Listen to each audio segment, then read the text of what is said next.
আমাদের মনে একটাই আক্ষেপ, আমাদেরকে রাষ্ট্রীয়ভাবে কেন মর্যাদা দেওয়া হয় না। হাফেজ মাহমুদুল হাসান আশরাফি বাংলাদেশের ভাবমূর্তিকে উজ্জ্বল করে যখন দেশে ফিরে আসলো, আমাদের প্রত্যাশা ছিল ধর্ম মন্ত্রণালয়ের মন্ত্রী যেয়ে তাকে রিসিভ করবেন। 15 পাড়ার থেকে প্রতিযোগিতায় একটা ছেলে হাফেজ জাকারিয়া ফার্স্ট হয়েছে।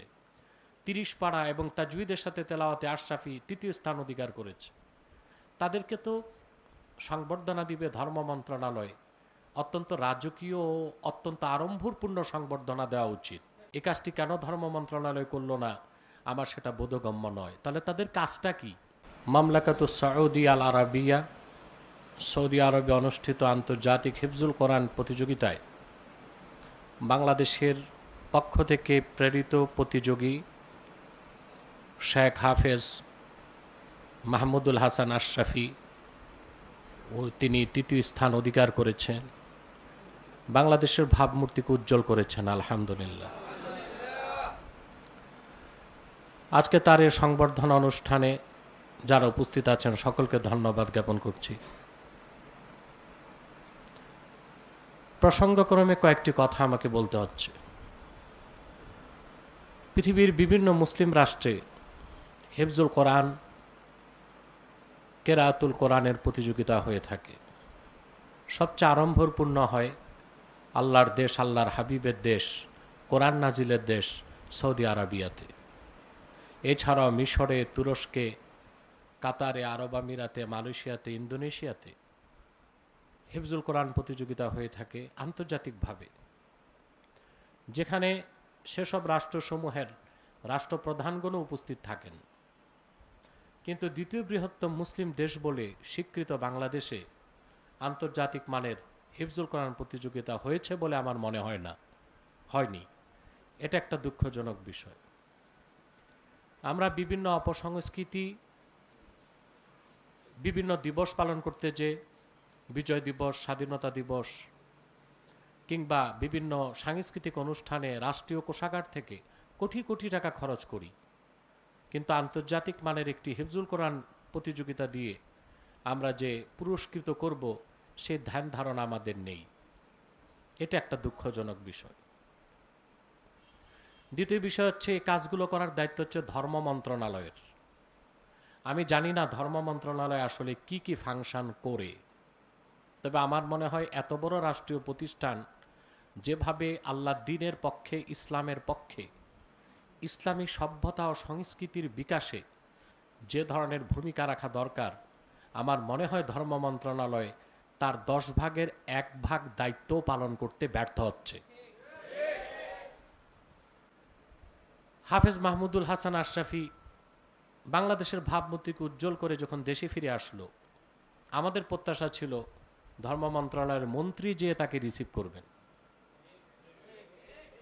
15 পাড়ার থেকে প্রতিযোগিতায় একটা ছেলে হাফেজ জাকারিয়া ফার্স্ট হয়েছে।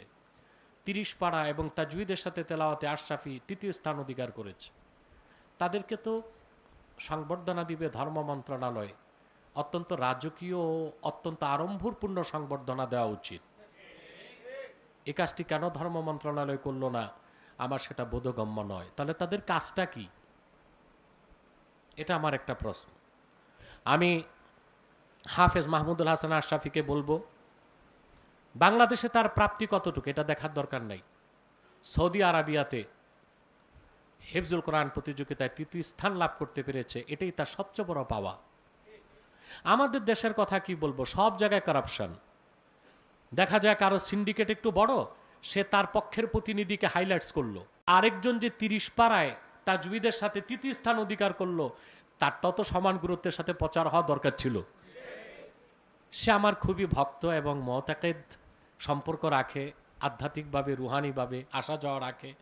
সবসময় আমার স্নেহের দৃষ্টি ও দোয়া তার প্রতি থাকে। আজকে আমি মনে করেছি আমার একটা নৈতিক দায়িত্ব হিসেবে তার সংবর্ধনা অনুষ্ঠানটা করে তার মনে যে একটু দুঃখ জমেছে তা দূর করে দেওয়া। আশা করা যায় তার দুঃখটি চলে গেছে। আশা করি আল্লাহ তাআলা ভবিষ্যতে আরও তার ভবিষ্যৎকে উজ্জ্বল করে দিবেন। সকলকে ধন্যবাদ জানাচ্ছি। আমরা মাহমুদুল হাসান আশরাফির জন্য দোয়া করব। পাশাপাশি তার প্রতিষ্ঠানের শিক্ষক মৌলানা হাফেজ মঈনুদ্দিন সাহেব আসছেন, উনিও আমার খুব ভক্ত, ছাত্র জীবন থেকে বয়ান শুনেন। আমি আসলে আজকে তাকে দেখেছি। তো সবার জন্যই দোয়া করবেন। আসুন আমরা আল্লাহর কাছে দোয়া করি। আলহামদুলিল্লাহি রাব্বিল আলামিন ওয়াল আকিবাতু লিল মুত্তাকিন ওয়াসসালাতু ওয়াসসালামু আলা নবিয়িনা ওয়া নবিয়িল আমবিয়াই মুহাম্মাদিন সাল্লাল্লাহু আলাইহি ওয়াসাল্লাম রাহমাতিল লিল আলামিন ওয়া আলা আলিহি ওয়া সাহবিহি আজমাইন। রব্বানা আতিনা ফিদ দুনিয়া হাসানা ওয়া ফিল আখিরাতি হাসানা ওয়া কিনা আযাবান নার। রব্বানা যালামনা আনফুসানা ওয়া ইল্লাম তাগফির লানা ওয়া তারহামনা লানাকুনান্না মিনাল খাসিরিন।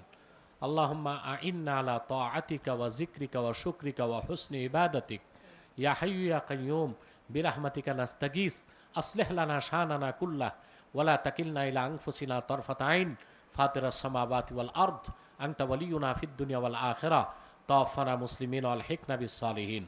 আল্লাহুম্মা হাব্বিব ইলাইনাল কুরআন আল্লাহুম্মা হাব্বিব ইলাইনাল ঈমান ওয়া যায়্যিনহুমা ফি কুলুবিনা ওয়াক্কাররিহ ইলাইনা শিরকা ওয়াল কুফরা ওয়াল ইসয়ান ইয়া হান্নান ইয়া মান্নান ওয়া ইয়া মুনাজ্জিলাল কুরআন। আল্লাহ তাআলা হাফেজ শেখ মাহমুদুল হাসান আশরাফি সৌদি আরবিয়ায় আন্তর্জাতিক হিফজুল কোরআন প্রতিযোগিতায় তৃতীয় স্থান লাভ করে বাংলাদেশের ভাবমূর্তিকে উজ্জ্বল করেছে।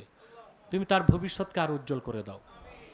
আল্লাহ কোরআন করিমের খেদমত তার শেষ নিঃশ্বাস থেকে রাগ পর্যন্ত করার তৌফিক তাকে দান করো। তার অন্তরে ইখলাস, কোরআনের প্রতি ভালোবাসা আরও বাড়িয়ে দাও। আল্লাহ আমাদের সকলের জিন্দিগির গুনাহগুলোকে মাফ করে দাও। সাল্লাল্লাহু তাআলা আল্লাহুম্মা ইন্না নাতাওয়াসসালু ইলাইকা বিওয়াসিলাতি হাবিবিকাল মুহতারাম নবিকাল খাতিম সাইয়্যিদিনা ওয়া সাইয়্যিদিল আবরার নবিয়িনা ওয়া নবিয়িল আমবিয়া মুহাম্মদ ইবনে আবদুল্লাহ নবিয়্যিল্লাহ রাসূলিল্লাহ সাল্লাল্লাহু আলাইহি ওয়াসাল্লাম আল্লাযী আকমালতা বিহি কসরান নুবুওয়া ওয়া হাকামতা আন লা নাবিয়্যা বা'দাহু ওয়া আ'লানতা ফিল কুরআনি বিল বুরহান আন্না মুহাম্মাদান সাল্লাল্লাহু আলাইহি ওয়াসাল্লাম খাতামুন নবিয়্যিন ওয়াল মুরসালিন ক্বাবলা 15 মিআতি সানাহ ওয়া সাল্লাল্লাহু তাআলা আলা খায়রি খালকি নবিয়িনা মুহাম্মাদিন নূরিল্লাহি ওয়া আলা আলিহি ওয়া সাহবিহি আজমাইন বিরহমাতিকা ইয়া আরহামার রাহিমিন।